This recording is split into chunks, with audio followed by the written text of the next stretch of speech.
Welcome to a special edition of Gruesome Magazine, or maybe it's Gruesome Music, or maybe it's Decades of Horror, the classic era. I'm not sure. Stay tuned and find out. Gruesome Magazine.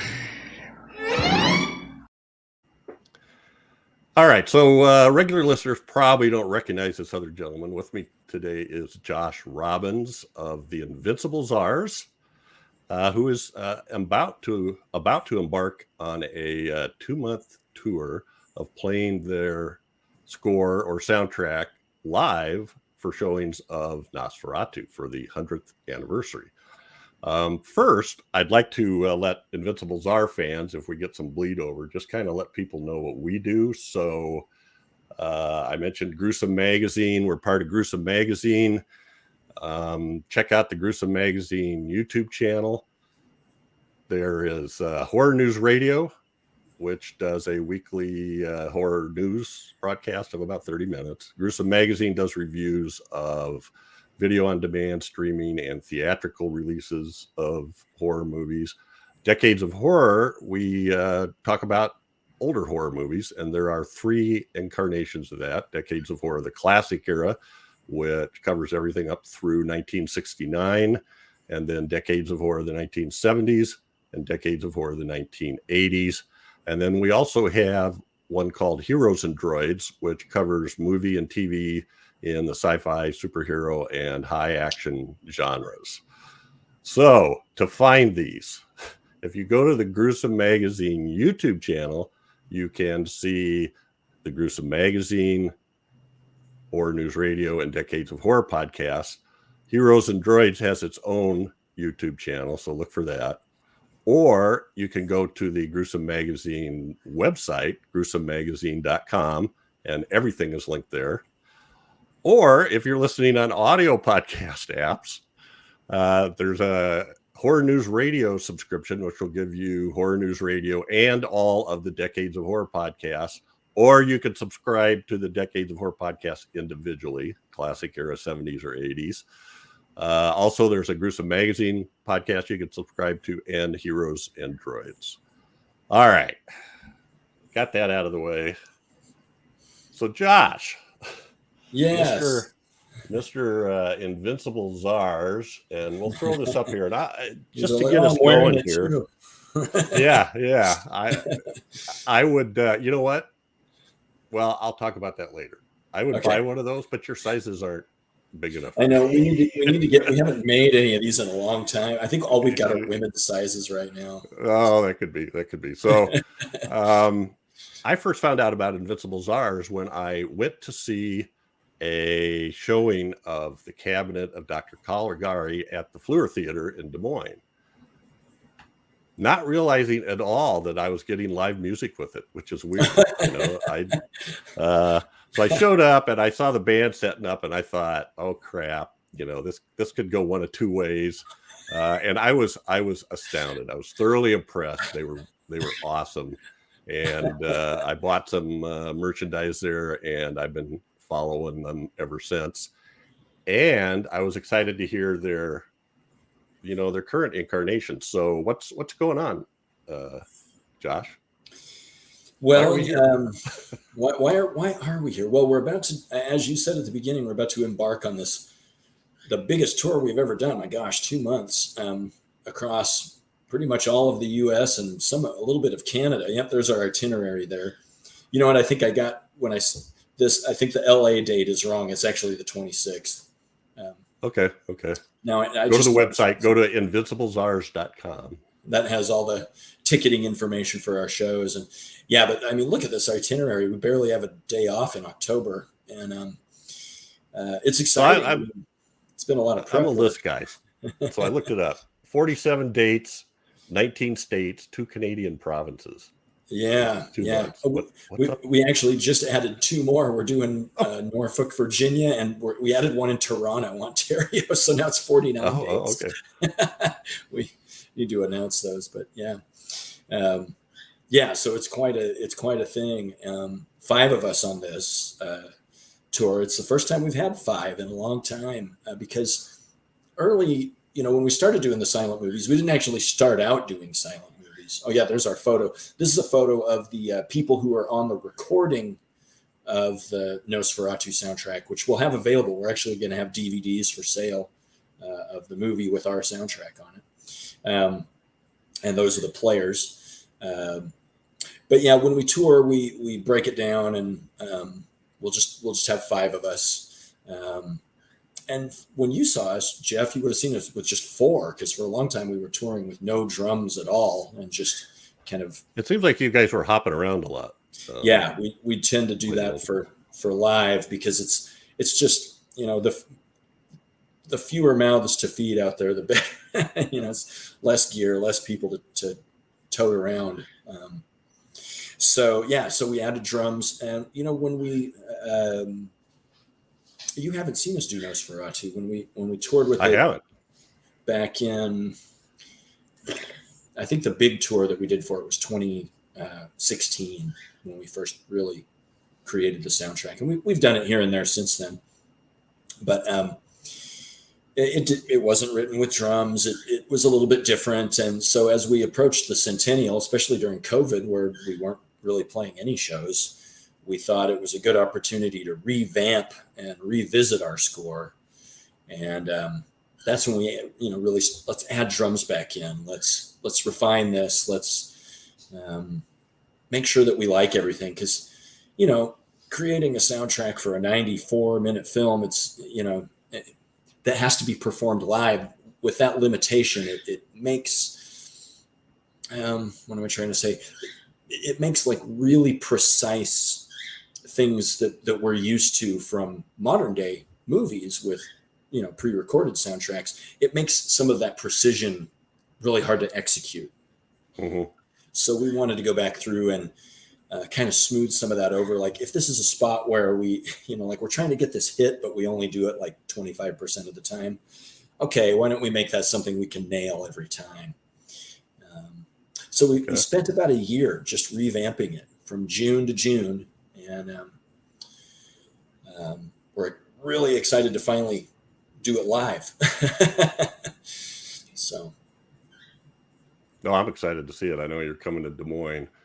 I'm switching the background there so those colors don't clash with what the designs were throwing up. Yeah, this looks better with what we're wearing. Yeah, so yeah, I know you're working on it. So you got a lot of merchandise available with this too. What all are you putting out? Oh yeah, well the poster, or I guess, this way, that you see there was drawn by Leah Levies, and we had a black and white version of it that we've sold for years. But you know, since it was the 100th anniversary, why not colorize it? And this is the colorized version. She did a pretty great job. Mm-hmm. You know, it's funny to look at it because I'm used to the black and white one, and when I see this, I see that the first eye in Invincible does not have a dot on it, but the other ones do. I never noticed that until she did this colorized version. But yeah, so we've got the posters. We'll have a t-shirt version of this that's a little simpler. Mm-hmm. And then, of course, we've got the old black and white posters that we've always had. And we'll have the DVD, which will be the whole movie with not only our soundtrack, but we redid all of the, you know, the intertitle cards, the narration and the dialogue cards, to be a little bit more interesting to look at. And with our own little frame, there's the DVD cover. And that's got some lines on it to show where it'll fold, and the image on the right, of course, is the front. The image on the left is the back. This is the layout that we sent to the artist, so it's got all their borders and stuff on it. Interesting to see like that. And then we'll have we will also have some key drives, like some flash drives, thumb drives that have the Cabinet of Dr. Caligari on them. The drives that we did for Nosferatu were really only for our Kickstarter people. So we did about 100 of those, but we won't have those for sale, unfortunately. We've got some picks because Ernie Ball, the string and guitar company, is an in-kind sponsor on our tour. So they're providing us with cables and strings and things like that we need. They made a bunch of picks with our logo on them. So that was pretty cool. We'll have those available. And I guess I should mention that Roland Keyboards is also an in-kind sponsor. They gave us a Hmm. really good deal on some keyboards that we badly needed to upgrade. We've been using the same old Nord Electro 2, which is a great keyboard, but I think I think they make the Electro 5 now. Ours is about a 20-year-old keyboard that's been on the road with us for about that long, and it's kind of fallen apart. So Roland gave us a good deal, and we're excited to be partnering with them. But what else will we have? Well, of course, we'll have Dr. Caligari shirts and stuff as well from our tour that we did back in 2019. Weird to think that it was 3 years ago that you saw that show. Yeah. The Fleur, the pandemic's kind of had this Rip Van Winkle effect, is what my friend Yanni says. It seems like it was just the other day, right? No, 3 years ago. Very strange. So. Yeah, it is. It is. So, I mean, I looked a little bit at your website, and they called you on your website. You call yourself, or maybe somebody called you this, Austin's Emperors of Eclecticism. Yeah, a publicity person called us that, or like a press or media person called us that once, and I thought that's pretty good. So we just kept. I'll let you. I'm going to read this, but I let you add to this. Your description of yourself, I guess, is: we make cinematic experimental rock for music nerds, horror fans, film lovers, followers of science fiction and fact, comics, cartoons, and humor, and anyone with a complicated relationship with heavy metal and classical music. Yeah. Now, I don't know how long it's been since you read that. Sometimes is that a fair description right now? It is still a fair description, I think, especially the complicated relationship with classical music and heavy metal. Those two genres have much snobbery on very opposite ends of the spectrum of snobbery. You're not official. Yes, I can see that. So I saw something else there where it said the Alamo Draft House called you one of the best silent film orchestras in the nation, and many art house cinemas and film festivals have echoed that. I saw several of your dates are at Alamo Draft Houses. Yeah, we've had a good relationship with them because that's where we started. We're based in Austin, and that's where the Alamo started. When the first silent movies that we did, when we first started doing that, accompanying silent film, were at the original Alamo, which is no longer there, in downtown Austin. So as they've branched out and become more of a bit more of a national chain, they've kind of gone corporate over the years. We've kind of just come along with them a bit. And they're always great to us. I've got to say that I think that they did a pretty good job, or they've done a pretty good job of moving into that corporate realm without losing a lot of the elements that made them different from other movie theaters when they were a smaller organization. For example, the Alamo is the only corporate type movie theater chain. They're the only movie theater chain that hosts what we do. You're not going to see us at AMC's or Carmike or I'm trying to think of Tinseltowns or any of the other multiplex theaters out there. They're just they don't have that kind of what am I trying to say? That they don't really have the same ethos or the same reason to exist that the Alamo did. Those theaters. Right. Though I will say, I think those theaters have taken a cue from the Alamo Draft House, because now those theaters will have pizza and hamburgers, and sometimes they have beer and alcohol. Right. Beer and wine, rather. And living in Iowa, I've never been to an Alamo Draft House, although all of my friends that are in areas where they have them absolutely love them. Yeah. So I think the closest one to me is Omaha, but that's probably a 2.5 hour drive or so. Oh yeah, 2.5. There will be one in Chicago in the near future. So, maybe we'll have to give them a shot. Yeah, I don't know if Des Moines. Well, I'd like to go there for if I could go there for anything else, and then make sure it pick something up there. That'd be great. But yeah. So, and where you were in Des Moines, the Fleur was a place that would carry movies that I weren't like. I went and saw, for instance, The Shape of Water there because Yeah. it wasn't playing at any of anywhere else. theaters, any of the chain theaters until it won an Academy Award. Then all of a sudden it shows up everywhere. But yeah. Or Parasite, I had to go there to see Parasite. Oh yeah, another same thing. movie. Yeah.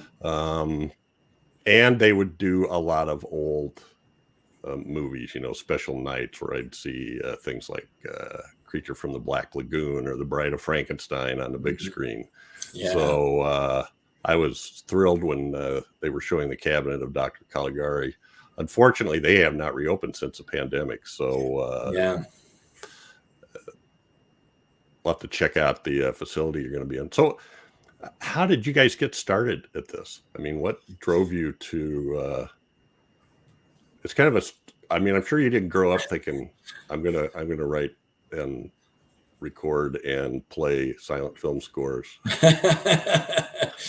Not exactly, but you're not far off. I mean, my sister and I grew up watching a lot of movies, and not horror movies so much, although we liked spooky movies. I mean, we were kids, so it's not like we weren't one of those from one of those families where it's okay to watch Friday the 13th at the age of 9 or something like that. But we liked we did like the a couple of Disney movies that were pretty spooky for their time, particularly The Watcher in the Woods. Have you ever seen that? Mm-hmm. Yeah. I think they made a show of it later.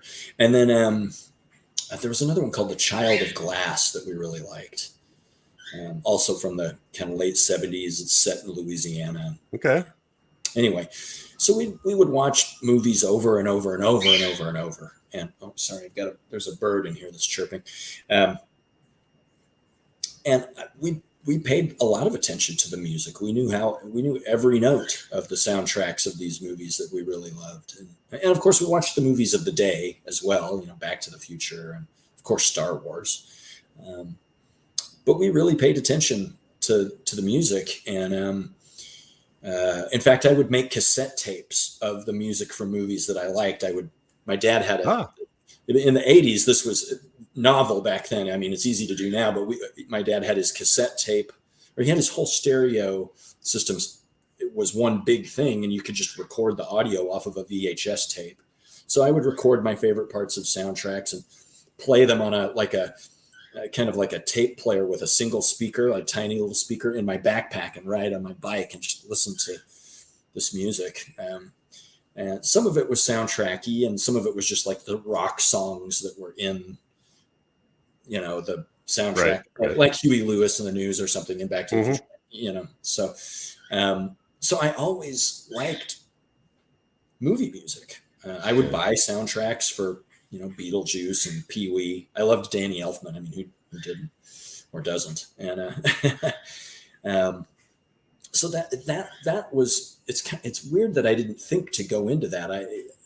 Of course I love rock and heavy metal and stuff and Eddie Van Halen. And so I wanted to be a guitar player, and that wasn't exactly what I was hearing in these cinematic scores. But then when I moved to Austin, I saw that they were showing, I can't remember what movie it was, but it was a silent movie with a live band. And I thought, that sounds really cool, because I already liked these old movies. I used to rent Dracula every weekend and watch it as many times as I could, the Bela Lugosi. Oh, wow.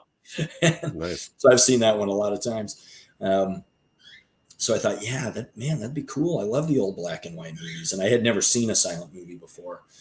And I think the first one I saw actually was Faust. We were talking about Faust before, and it was good. It was a soundtrack by Graham Reynolds, who is a real deal film score composer these days. He's based here in Austin, and he's kind of become Richard Linklater's guy. He did Scanner Darkly back in 2006, and Bernie, and he's done a few other things for Linklater and other directors. But yeah, so I went and saw that, and it was so good, and I thought, man, this is really good, and I'll come to the next one. And I came to the next one I saw was a movie called Destiny. That's a Fritz Lang movie. And the band that did the soundtrack for that didn't do a very good job, in my opinion. I was bored by their soundtrack. The movie was really good, but the soundtrack was, it just kind of seemed like they were jamming their existing psychedelic rock music with the movie as more of a backdrop. You know, the music and the movie seemed totally disconnected from each other. And I remember leaving and thinking, that wasn't that good. I could do a better job than that. And so, you know, the years passed and we got the opportunity to do one at the Alamo. And I said, yes, let's do it. And it was a Russian sci-fi movie called Aelita, Queen of Mars, which is kind of a boring movie. It's, you know, the European silent movies suffer a lot from lost footage as a result of the world wars. And they're, you know, with Aelita, the version of it that we have today is full of dead end subplots that just, you know, come out of the movie going, why, what was that whole thing with that guy and his wife? And I don't know. Anyway, so there was a lot of that we were kind of like, what do we do with this? You know, but we did it and had a good time. And then the Alamo asked us if we wanted to do another one. And I said, let's do Destiny, because I knew we could do a better job than that band that I saw do it. So Destiny was the second one we did. And by then, the Alamo had started to branch outside of Austin. And so I remember we did it in Houston. And so that was a big deal. Went out of town to do it. And so that's when I got the idea, well, why don't we take these, you know, it's a lot of work to write 90 minutes of music. It's like writing a double album, basically. Why don't we find there must be other theaters out there, because I knew growing up in Dallas, there was the Inwood Theater. There were several independent art house type cinemas that I thought would be into something like this. And so I started contacting them, and, you know, most of them were just kind of like, we're not equipped for a live band. Sorry.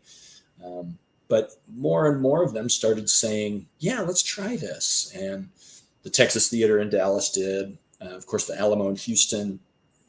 Then we branched out to Albuquerque and Mobile, Alabama. We kind of had this I-10, I-40 kind of south central part of the U.S. little circuit that we would go on, and we just kept building it up from there. And when we finally added NOSFERATU was when we found that really opened it up. Places that had previously said no were suddenly more willing, because we were doing a title that was actually known. I mean, these like, who's heard of Aelita, Queen of Mars, or Destiny, or The Unknown, or The Wind? You know, these aren't you, of course, but you know, these art house cinemas, especially lately, especially post COVID, have really suffered from the fact that big theaters are, you know, they're showing all the A24 films and the movies you were talking about, like Parasite, and you know, these independent films where, you know, it used to be that they would only show in art house cinemas. Now they kind of just come out everywhere. And so I think more and more art houses have been increasingly interested in programming like what we do, not necessarily what we do, but like what we do. Although we hope they'll be interested in what we do, because it sets them apart from the AMCs and the Tinseltowns and all of that. So it was kind of a long answer to your question. No. I think the short answer was the Alamo asked us to do it, and we took a leap and did it, and we just kept doing it, unlike most of the other groups in Austin that did it, and there were plenty of them. There are others here in town that still do it. Well, you sound like a lot of the people that are on our podcast. We've got some of them are filmmakers or makeup artists, or one of them's a comic book artist, or but they grew up, you know, they were like monster kids, and they grew up in whatever they were attracted to. A couple of them are, most of the special effects people that I know, they grew up like entranced with stop motion animation. and they were making their own versions of that when they were kids and stuff. And this sounds a little bit like what you're talking about, only in your version, it's music, right? Yeah. Of course, then it was, video editing is something most people do, even just on their phones these days. It's not it's not so far out of reach. But in the 80s, doing something like that would have required. I mean, we didn't even own a camera, so I wasn't. It's not like my sister and I were shooting. We would rent a video camera and take home movies of our family and play jokes on each other. But we didn't think to try to sync up music to it. These guys would get Super 8s and try to shoot it like a frame or a second at a one time. frame.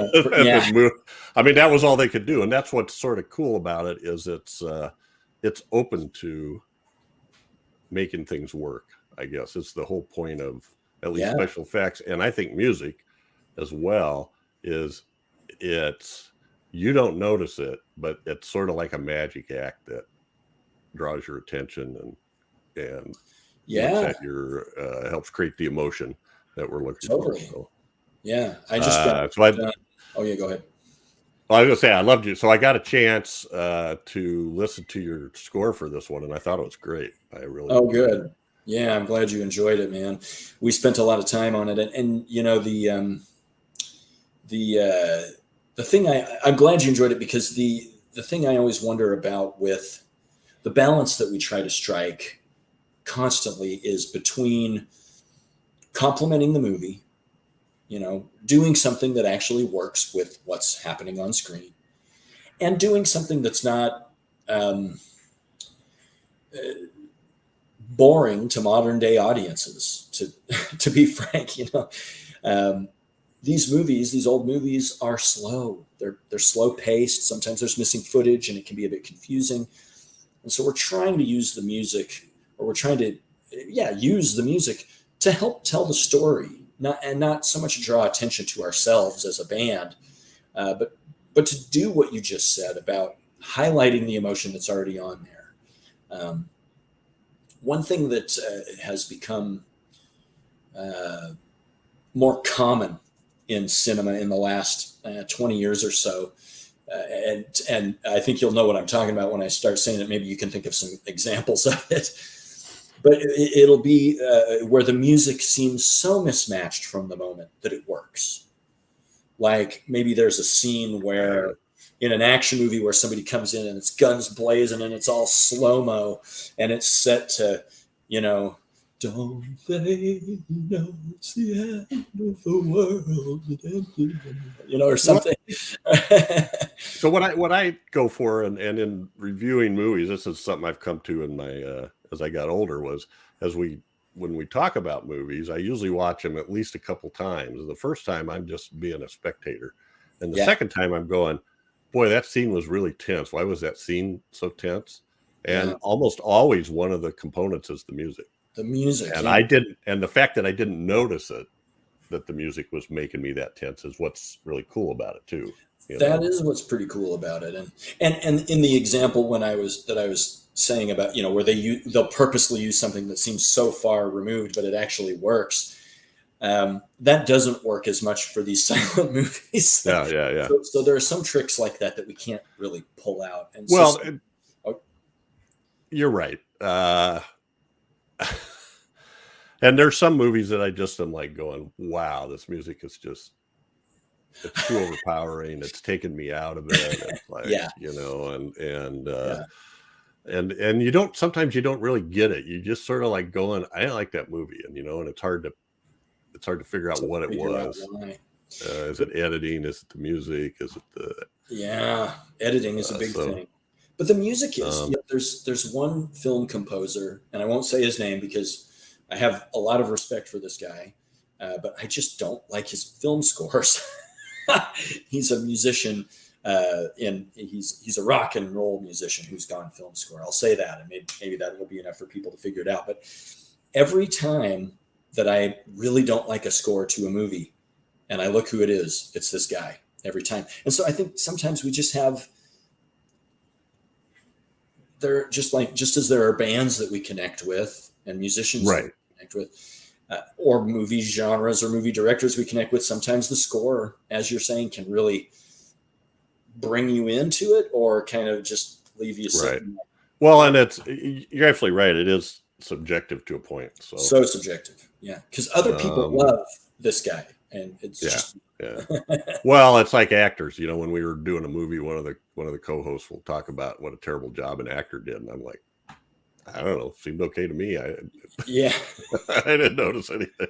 So, yeah. I mean, who knows? Maybe it was fixed in editing or, but like, I think what your point there is that it is subjective. Like, wow, what is it that you hated about this? And, so you guys are heading out on this pretty quick, right? Pretty soon, 2 weeks from September 3rd. Kick it off in Lubbock. Yeah. Was it the 5th? Yeah, it's just so small it looks like a 3. The 5th, yeah. Yeah. We'll go up to Seattle and then down the coast and back around, and then around. Don't use this as the complete list, is what you're saying. There are 2 more on there that I need to still add to this graphic, and then of course I see that I made a mistake on LA. LA is the 26th. 2 shows, although it doesn't matter at this point. I think it's sold out. So. Oh wow! Yeah, it's been surprising to LA. Jeez, I better buy my tickets, I guess. Yeah, get one soon.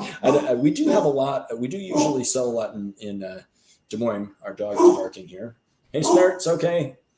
Well, there's it's one of the things I've found out sort of after the fact is the kind of slowly getting connected to the horror community in Iowa. Really? Yeah. It's kind of spread out. Yeah, I bet. So a guy that I know that lives like I don't know, like 30 miles north of me, which is farther from Des Moines, he was at Bride of Frankenstein and had a table out there showing off his Frankenstein collection. And so I've connected with him, and he's got collections he had a Creature from the Black Lagoon collection too, so wow. It was so it's nice to meet people like that. And he's got friends in Des Moines, and now I've met the editor and owner of Little Shop of Horrors, owner, publisher. So we'll try to hook up with him, because I know he went to your Caligari show 3 years ago. So. Oh yeah, well yeah, we'll have to meet him for real this time then. Why, Josh? Is there anything else you want to get out there in terms of the tour? Not. I mean, I think the only thing I've been trying to tell people lately, the question that I get so often these days is, why are you guys called the Invincible CZARS? I was trying not to ask that, because I thought, where do you come up with your name? Where do you get your ideas? Well, I think that one's, I mean, I'm happy to talk about those things, of course, but that one's worth addressing, because I think we're about to celebrate 20 years of being a band next year, but we've only been doing the silent movie thing. I mean, our first silent movie was in 2006 or 7, which seems like a long time ago, but it's not the primary. It didn't become the primary thing that we did until 2016 or 17. We've done all kinds of other music. And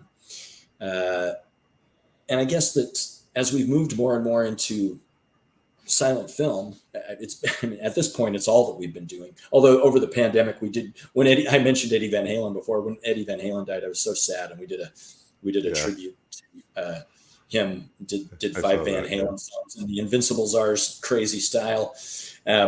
But we have done other stuff, and our name was not made up when we. If we had started doing silent films, maybe we'd just be the Austin Silent Film Orchestra or something like that. So that's a question that I wanted to address. The other thing is that I'm really interested in making music for movies that aren't old silent films. So if there are filmmakers out there that are interested, that need soundtrack work, I guess I should say. Mm-hmm. In touch. I've done several student films and short films here in Austin. Some of them actually won, awards at little film festivals.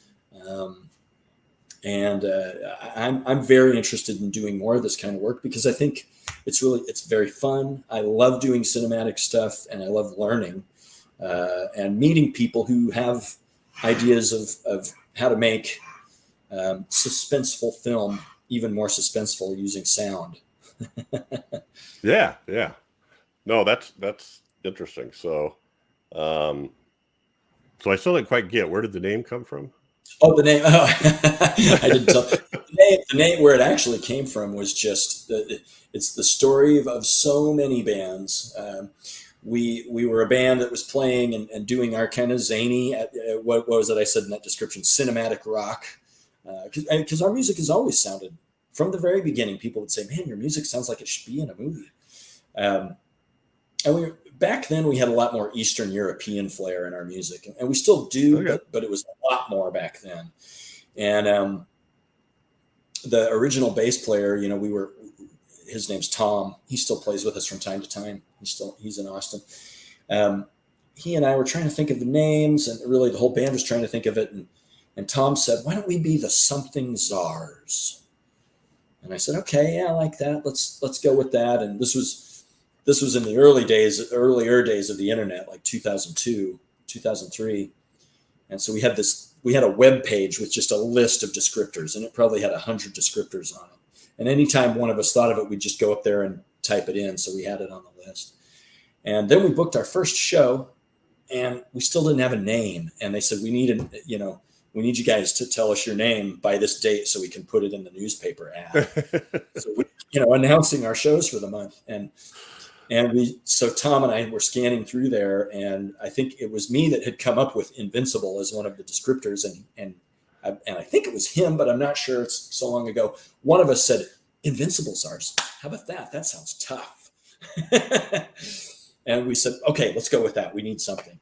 And so that's the not very glamorous story of how we got our name. Well, I like the logo and the design. I think that's excellent. Oh, I'm so glad you like it. Yeah, it's it was done by Leah Levies, who did that Nosferatu poster. She does all of the posters these days. And yeah, I like it. Somebody told me once, I don't know about your logo. It looks a little bit Third Reich. And I said, well, maybe I guess I wasn't going there, but no, I like the letter design, the overlap of the A and the R. Yeah, she did such a great job. It's very unique. That's for sure. If something can be very unique. All right. So I'll just, everybody, please, I would strongly, highly recommend, if you're in any of the locations on this tour date, and again, there was like 19 states and a couple of Canadian provinces mixed in there. Yeah. And the best way to do it is go to INVINCIBLEZARS.com, and they have links to buying tickets at all the venues, I believe. All the venues. So some of them are still putting tickets up. Like I think that there are still not tickets up in I can't think of what towns. Maybe the DC area doesn't have tickets up yet. Oh, okay. If you're in DC, they're coming. They'll be up there in the next couple of weeks. So those shows those are later in the tour anyway. They're still 2 months off. So yeah. All right. So I appreciate your time, Josh. It's great talking to you again. Yeah, likewise. Thanks for having me on here, and I'm so glad that you're still going. So many theaters and other creative people just kind of hung it up during the pandemic. So I'm glad y'all are still here. Well, you too. I one of our listeners works for KNB Effects, Effects, or KNB Effects Group in LA, which are the guys that do The Walking Dead and tons of other stuff, Creepshow and that kind of stuff. He had opened up a horror themed restaurant, and it just happened to open like right when the pandemic started. Oh, wow. So that is it no more? No, it was in LA. I think he may bring it back up, but I had contacted him when I was in Southern California and said, "Hey, I want to come up, check out your restaurant." Well, it's not around anymore, but I'd be glad to give you a tour of KNB Effects. And I'm like, Oh, Okay, cool. I'm there. Did you do that? Wow.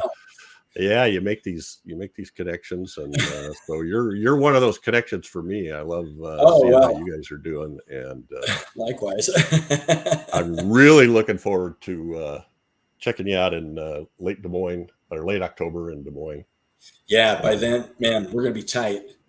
We're gonna have played it a lot of times. By the time you see it, it's gonna be just like, bing. You may need some extra energy drinks by then too. Yeah, by then, or just a nap. All right. Well, I appreciate it. Thank you, Josh, and say good night to everybody. Good night, and see you out there. Yeah.